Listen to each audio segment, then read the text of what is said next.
All right. This is the pre over the water episode. Across the pond. Across the pond, Bullet episode.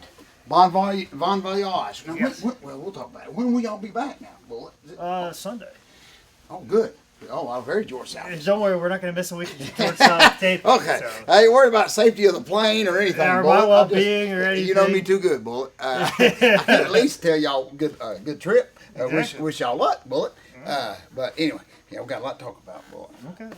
Here we We'll ready? jump right into Yep. it. We'll Okay. mess around like we normally do. And, Ladies and gentlemen, welcome to another edition of Dad, You Don't Work, You Wrestle. You hear the claps. You know what time it is. George, how was your weekend? Bullet, my weekend, this was really, usually I lie and say it was good. It was unbelievable, Bullet. As everybody knows, we took off, flew out of here on Friday, went to Michigan on a wing and a prayer. Bullet, you know, you go to these places, you only know a few guys, you drop down in the middle of it because you don't take your ring or your crew, and you got to put a lot of faith and a lot of trust in a lot of people. And Bullet, it was very good. I appreciate you, my great co-host, introducing me to some great guys, Bullet, up there. Of course, Nate Masterson came, helped, and it was just great to see him again. But also, Josh, I want to put a big... Josh Raymond, Josh Abercrombie, yes, exactly. as most people may even know Yes, as. very good. And he brought a couple of his students, and, buddy, I used them. I mean, they came just to help. This is what was so impressive about those guys. They didn't come... didn't carry their back. They didn't come to get on the show. They just wanted to come and be part of it, Bullet. So, but you know me, buddy. I'll use it. If you set that ring up, you in the main event, Jack.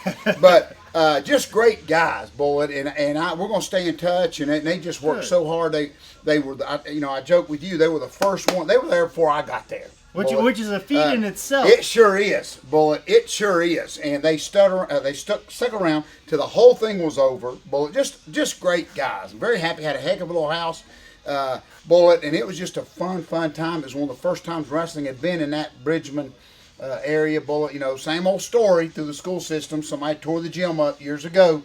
Kind of a neat special thing. The legend Bobo Brazil, who was from there, of course, passed away years ago. His family had heard about the event, so we had his family there at the event, Bullet, if you can believe it.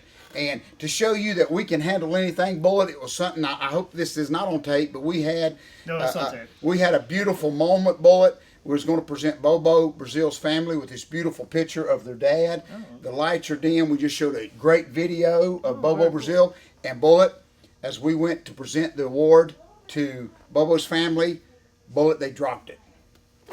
They dropped it. Oh my goodness, Bullet. I mean, it hit the mat. It shattered glass went everywhere. It kind of killed the moment. It did. Kind of killed the moment. And of course, I didn't buy the dollar store frame. Somebody else did, Bullet, but it broke. We had to, and show you how you got to adjust because you don't plan on something like that. And they were very sorry, Bullet. And of course, a couple of the stupid redneck fans, ECW. They thought I was going to take a bump on the glass, Bullet. Can you believe that? So we had to turn the lights on, stop the video, turn the music off, and get a broom.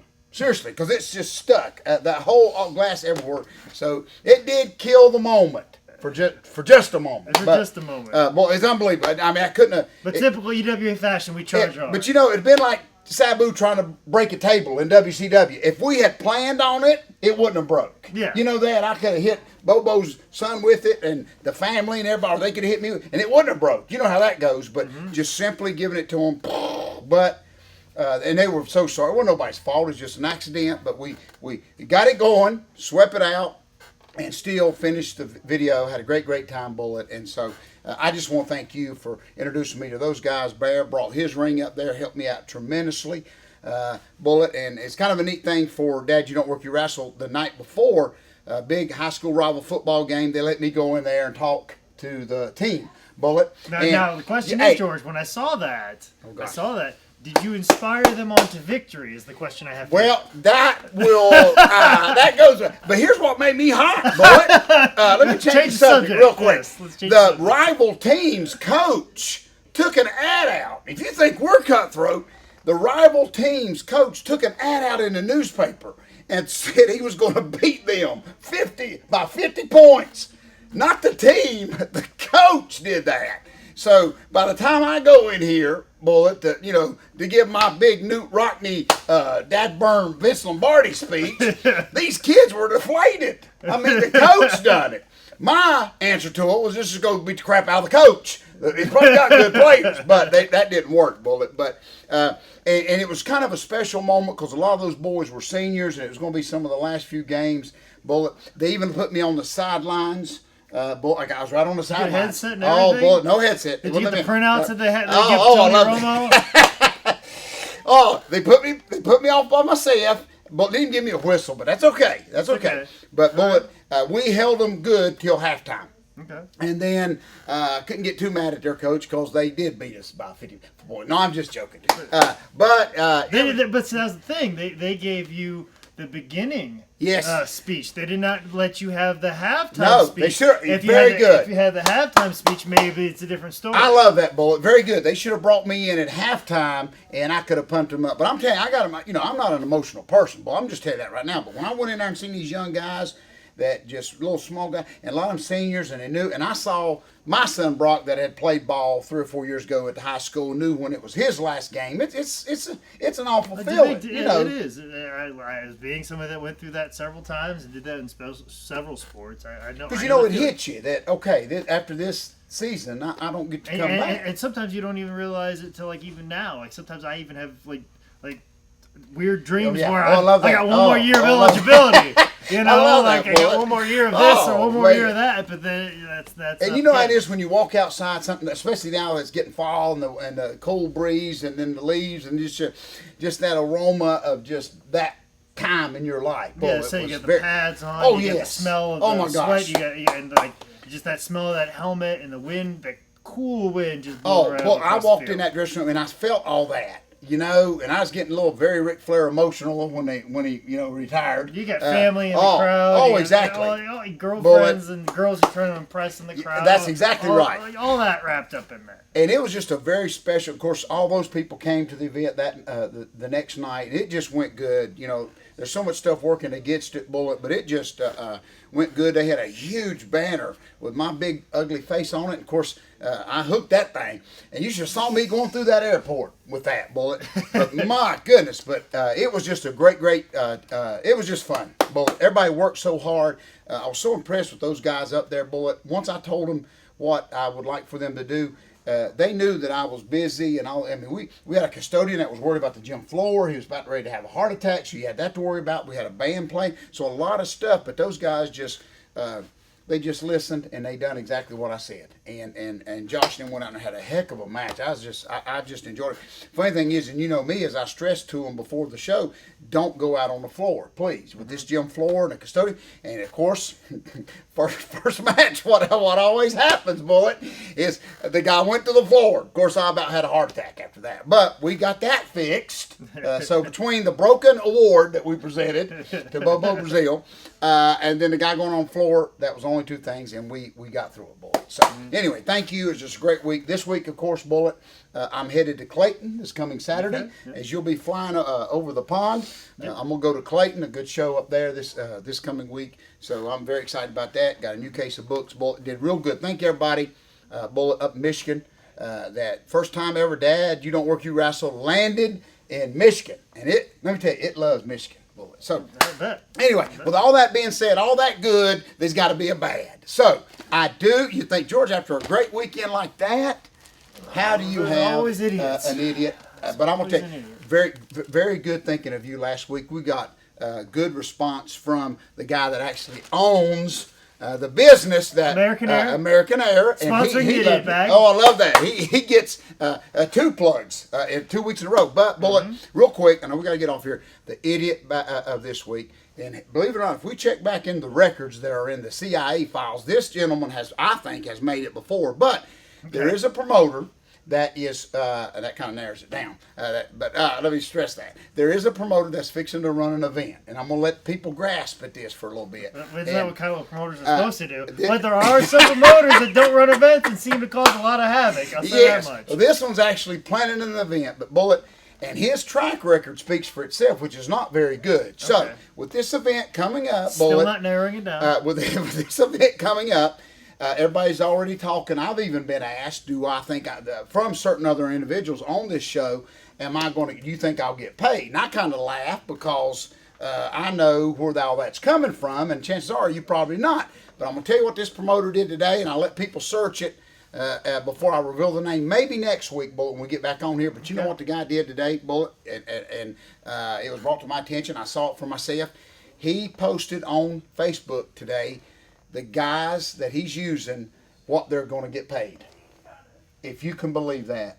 Bullet, that is the first time that I have ever, it ain't nobody's business. Whether you get paid or not ain't nobody's business. Yeah. But he did. He put a list and what everybody's supposed to get paid. Now, I don't know what that idiot's thinking was, that made me mad, and I ain't even one of the guys. But what really upsets me, Bullet, what if one of them guys came up there and worked a deal with him and just said, okay, I'll help you out on this comeback show. Mm-hmm. You see what I'm saying? So And then also too, it's like it goes. That doesn't clarify you paying them. That just makes that's aware. What made me mad. That just makes everybody aware of the amount of money that you owe them after it's completed. That's exactly right. So if everybody says you didn't pay anybody, they now have a grand total of how much you owe people. That's exactly right, and that's why. Because you could say no, I only owe one person $100. No. If they've said no, if this doesn't this person hasn't been paid, then guess what? They can add up the exact amount and they can know. You just said exactly what I've been trying to say. You gave somebody a loaded gun. He had no right. You see what I'm saying? There's so much wrong with that. It's just ridiculous. We may need 2 bags to throw him in. But my point is he has no right to do that because he hasn't even paid anybody yet. Yeah. So just because you put it up there, it don't mean nobody's getting it. It don't mean nobody's getting it. You may want to stick it to somebody, so show them like a PayPal of confirmed payment. That's exactly you paid right. somebody. Very good. I love that. If you want to shut people up away, that'd be a way. Show a money order receipt that somebody's already received. Yeah, exactly. And you can block out the amount. Yeah, you sure can. Out of privacy. If you really want to shut these people up, I would suggest doing that. To me, Bull, so that gentleman, and I know the fans that just heard this know exactly who I'm talking about, but this gentleman will go in the idiot bag this week, Bullet. There's so much wrong with that. It is nobody's business, first of all, what you're paying. I don't care the lowest guy or the toppest guy. That's between you and him. But besides all of that, for somebody that was trying to prove that he's a man of his word, you just buried yourself more. You just told everybody what you promised people, not what you've exactly done for right. people. You just gave people evidence to use against you in court. But I can't make this up. But anyway, I'm just glad. Only in pro wrestling. Only in pro wrestling, Bullet. I've never in my life seen anything like that. And I feel sorry for the guys. And he's supposedly got some pretty decent guys on that show that already put their price out there. And so if John Doe wants to book this gentleman, he ain't gonna give him no more. Yeah. You just work for this guy for that. But I'm like you. I don't think he had any right at all because chances are the guys ain't gonna get it anyway. And why? I don't know what people are thinking, Bullet. I really don't. But anyway, so we got him in the idiot bag, Bullet. He's safe, secure. Safe and secure. He may not get out to run a show. He may. So I don't know. And we do have our fillers out for you going over the pond just to see if there is any idiots on that side of the water. Well, I'll let you know, but I'll tell you, this promoter is most certainly not an idiot. He's got an itinerary. Yeah. He's got everything set up. I am so nervous because everything's going smoothly. I'm about to have a nervous breakdown because everything is going so wonderfully that I'm about to lose my mind. And so we actually got a gentleman that's actually doing everything that he said he was going to do. And then some. And then some. And then some, George. We can't handle that. After Omega Championship Wrestling treating me good, and then this promoter's going to treat me good, I just may quit the business because I can't handle these people. No better than I can't handle people treating me this nice. It makes me a nervous wreck. That's exactly right. It makes me a nervous wreck. My hat's real quick off to the Omega show. Yes, great success. I saw pictures of Matt and Jeff meeting a lot of the. I know they had some hiccups here and there, but I think it's mostly in the fact that they want to get younger guys involved. Yeah. Like you can tell the Hardy Boys, they want to get as many people involved in what's going on right now and what they're doing right now. There's a lot of ups and downs with some of the things, but the fans were behind everything. I think everybody walks away with a good show, but because that's a show full of dedicated individuals they know that things can be so much better. They can be so much more. That's exactly right. And I think that's a trademark of them. Most people could walk away from that. Most people walk away from that show like, oh, that was great. Thumbs up. But I think there's a lot of people in that locker room like, we can do better. We can do more, and we can refine this and make this better. That's what I like. That's what I like being in. Exactly. And they're not going to be satisfied with just what you just said. That normal people would have foamed at the mouth. And that's why there's a lot of extraordinary people in that locker room. That's exactly right. Very good. Very good. All right, I'm done, Bullet. Good luck to you and Freight Train as you travel over the pond. So excited for Freight Train and you, Bullet, to be headed over there. And of course, we'll get an update next week when y'all get back to the unnormalness of your life. So anyway, thank you. Well, if you want to know more about the normalness of life, there's a wonderful book that is available at highspots.com, a website that does international shipping, even to the UK, and has a UK store. Oh, I love that. So, folks, please don't forget to pick up your copy of Dad, You Don't Work, You Wrestle at highspots.com. And we do post the price, don't we?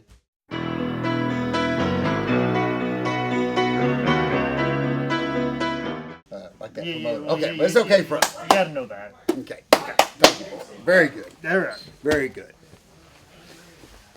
Yeah, I'd never heard of that either.